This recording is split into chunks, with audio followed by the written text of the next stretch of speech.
Película Conspiración Divina. En una apretadísima síntesis, digamos que es en un pueblo de Egipto, un padre viudo con sus 3 hijos, pescadores ellos, muy humildes, pero que son muy devotos, de la religión allí. Uno de ellos recibe una beca para ir a estudiar a la universidad más renombrada, incluso del mundo árabe, del Islam, que está en Egipto, y que es Al-Azhar.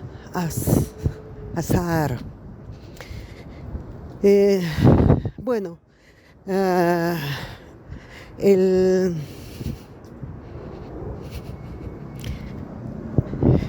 ¿cómo decir?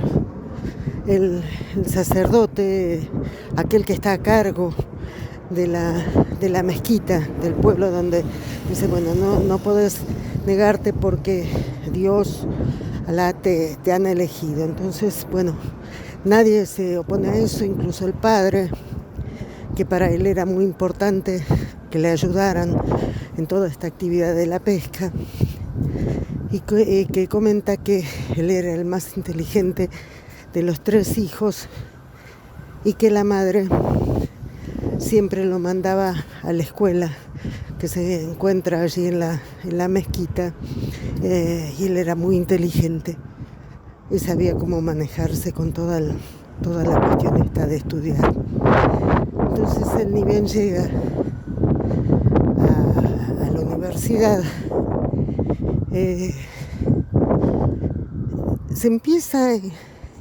se encuentra enredado en una trama de poder, digamos, porque va siendo secretario de diferentes maestros, profesores, que van escalando, digamos, en una cierta cúpula, y al punto de que, bueno, de pronto él se encuentra con que tiene que reemplazar a alguien que han asesinado porque no tenía, de alguna forma no había sido del todo fiel a lo que se le había dicho que hiciera. En un determinado momento, en estas tramas de poder, él tiene un jefe y le dice que en realidad él no fue elegido por sus condiciones o por un milagro, porque Alá pensaba en él, sino porque le vieron condiciones para este tipo en definitiva, ser espía.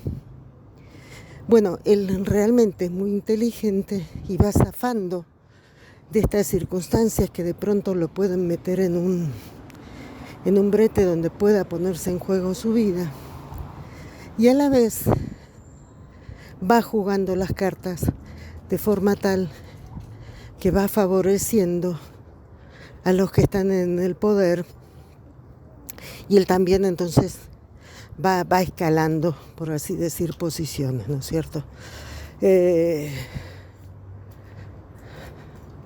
Al punto que llega a ser la mano derecha del, por así llamarle, rector de esa universidad. Entonces él es reconocido, le dan los galones que corresponden a alguien que va siendo reconocido, digamos, dentro de esa universidad. Y en algún momento se comenta que la universidad y el gobierno tienen que estar en la misma línea, vibrar en la misma frecuencia, porque no es posible que haya algún tipo de disentimiento. Entonces, bueno,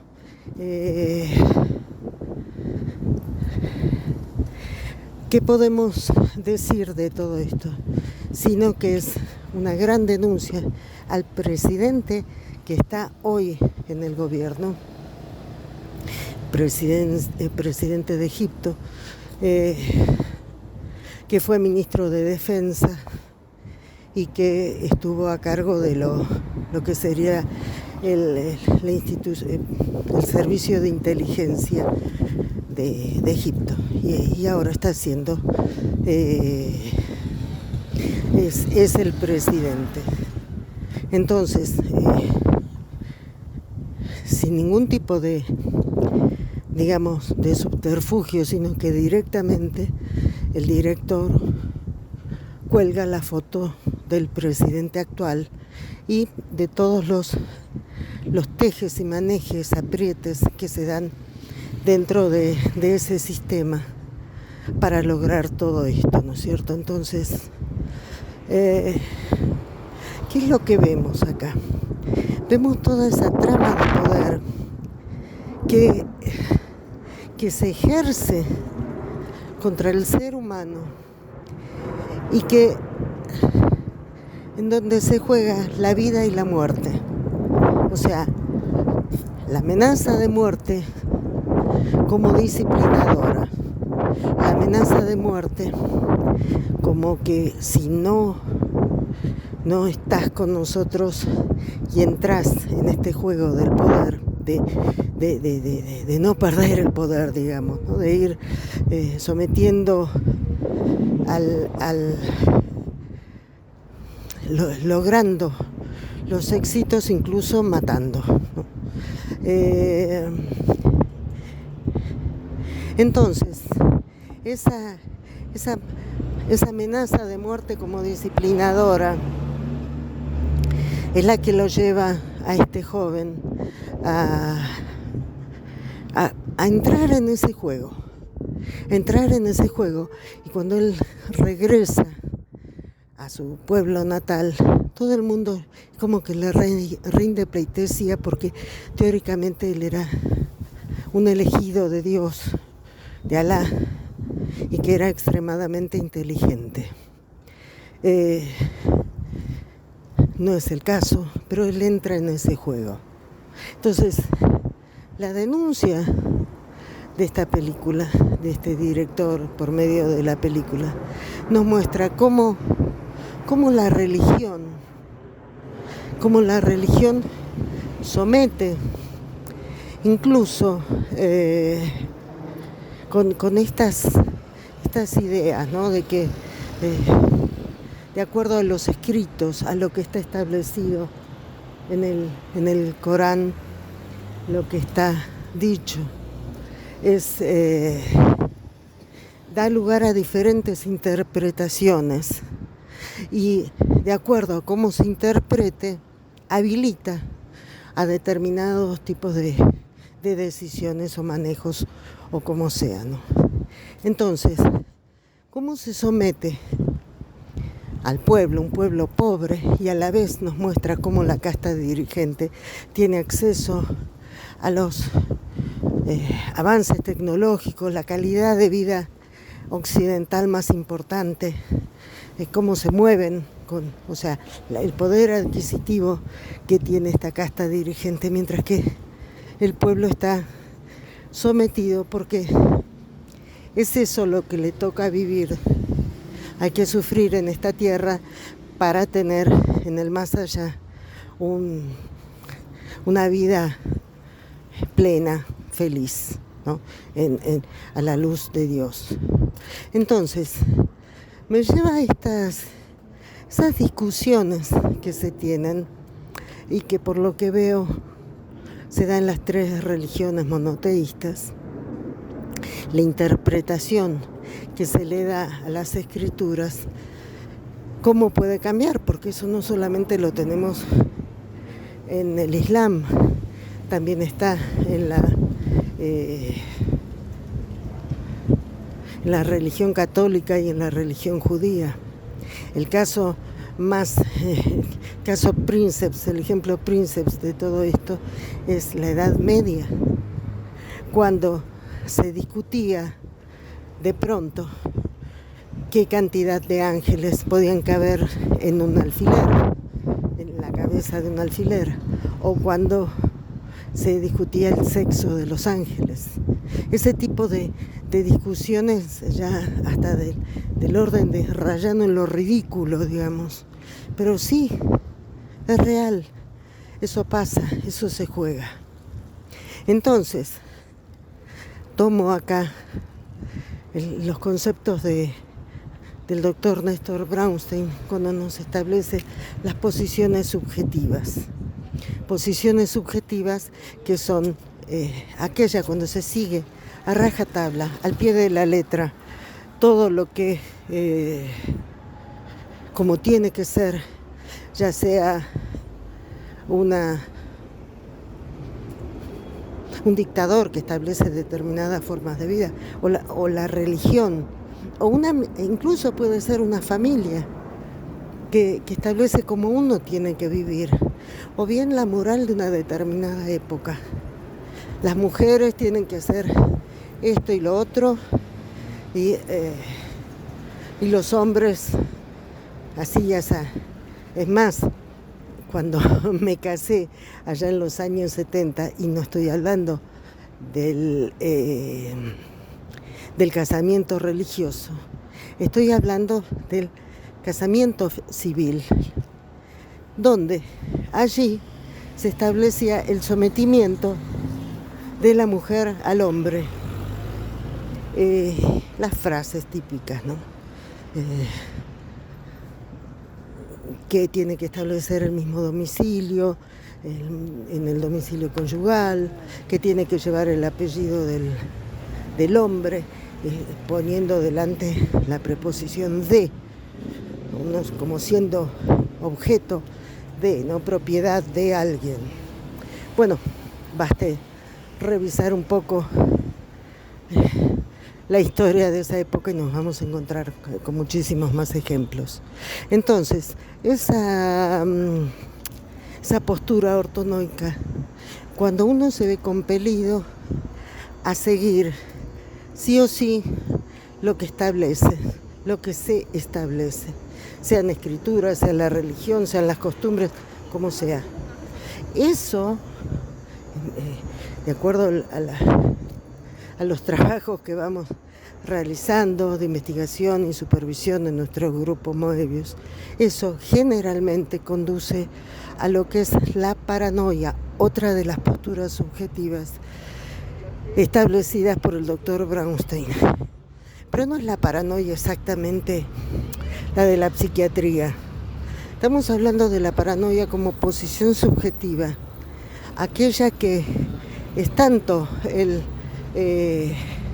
la presión que es ejercida y se torna insoportable en el sujeto, que tiende a aislarse cada vez más, y eso lleva a lecturas de la realidad que no del todo están de acuerdo o están muy lejanas de lo que es la realidad concreta, porque digamos que uno se puede poner mal, se puede hasta volver loco con situaciones así muy, muy estrictas. Por otro lado, la salida a eso es la postura metanoica, aquella en donde el sujeto se siente escuchado, se siente representado, se siente considerado como tal, y eso le permite poder buscar su propio camino, haciéndose responsable, por supuesto, de las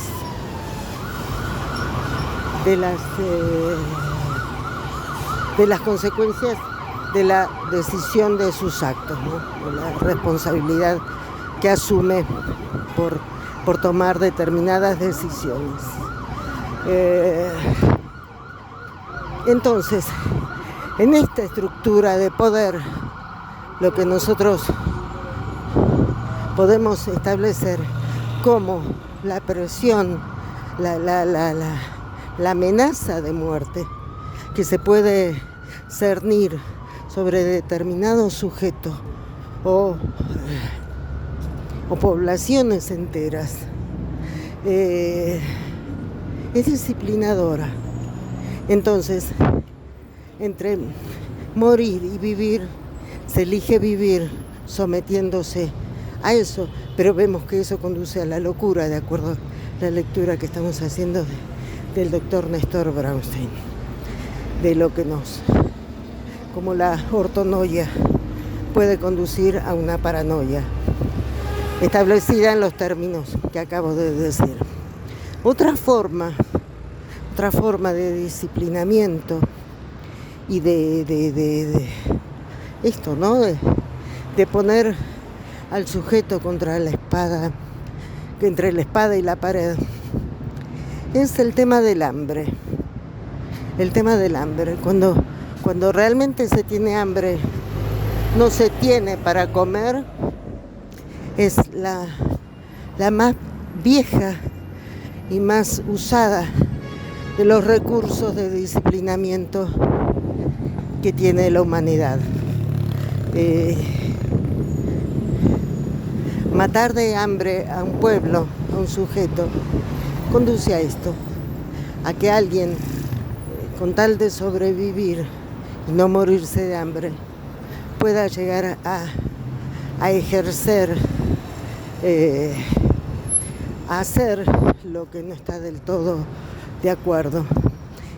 Casos extremos de esto son, por ejemplo, los campos de concentración, donde justamente, y no solamente estoy hablando de la Alemania nazi, estoy hablando de cuando hubo detenidos desaparecidos en diferentes lugares de América Latina, y calculo que debe ser muy similar en diferentes países